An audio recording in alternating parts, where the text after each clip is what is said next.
Ako ang broken yellow line. Pwede ka mag-overtake. Silipin mo din ha, di ka pusa na may 9 lives. Huwag ipilit kung may truck.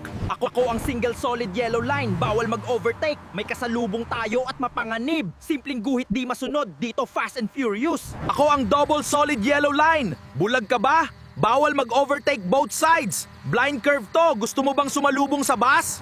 Mixed line to. Broken line sa side ko. Pwede ako mag-overtake. Solid sa side mo, kaya huwag kang mag-overtake. Mag-antay ka. Broken white line to. Pwede kang mag-change lane, pero gamitan mo naman ng signal light. Hindi ako manghuhula. Kamote. Solid white line ako. Bawal na lumipat ng lane. Intersection na, wag na sumingit. Ang hilig mo makipag-gitgitan. Double solid white kami. Bawal sumingit. Pag nakita mo to, stay in your lane. Bawal ang pasaway. Baka mahuli ka ng MMDA. Ako ang kalsada. Hanggang ngayon, di mo alam difference ng white at yellow lines. Kaya ka muntik makabangga eh. Gusto mo malaman ang sagot? Comment road to know.